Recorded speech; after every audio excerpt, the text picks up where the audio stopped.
Think about how a city metro system works.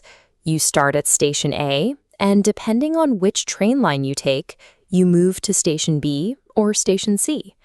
This animated map illustrates the exact same logic a compiler uses to recognize patterns in code. It reads an input character, and that character dictates where the system moves next. How does a computer actually execute this? It uses a mathematical machine called a finite automaton. As the machine reads input symbols, it changes its current state. Looking at this diagram, we have three key components. First is the starting point, labeled here as Q0. Second are the transitions, these arrows telling us which letter moves us to the next state. Finally, we have the target destination, marked by a double circle, the final state. The rule for success is simple. If the machine reads the entire string of characters and finishes inside that double circle, the string is accepted. Feed it an A, then a B, and it successfully reaches the final state. In this system, states are essentially memory banks. State Q1 simply means the computer remembers it just saw an A.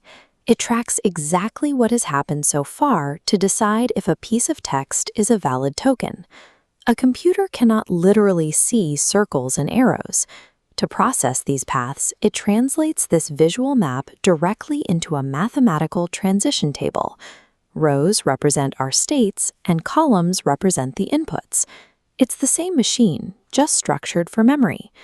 But as we design these machines, we have to make a choice about how strict the rules are. This leads us to the two main types of automata, deterministic and non-deterministic. On the left, a deterministic finite automaton, or DFA. Deterministic means zero confusion, exactly one transition choice per input. The path is locked. On the right, an NFA. Here, reading a single A can lead down multiple possible branches. The machine has choices. NFAs are highly flexible, which makes them very easy for humans to build straight from a regular expression. Compilers, however, cannot guess. They require the strict predictability of a DFA to execute code reliably without backtracking. Applying DFA logic to a variable identifier. Start with a letter, then letters or digits. A letter moves us from Q0 to Q1. Subsequent characters trigger a self-loop.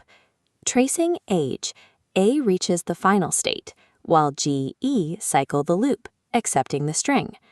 Visualize the machine for a specific keyword, like if. How many total states would you need? And which one is the final state? You need 3 states in a straight line, with Q2 as the final destination. Watch what happens if we feed it the typo ig. It reads the I, moves to Q1, then looks for a G transition. There isn't one. The machine crashes. A string fails for only 2 reasons. Either it runs completely out of characters while sitting in a non-final state, or it encounters a character with no valid path, causing an immediate crash. We can now watch the entire pipeline run on a real line of code.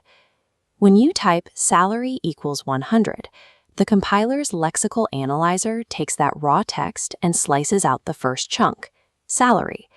It feeds that isolated string, character by character, into our identifier DFA.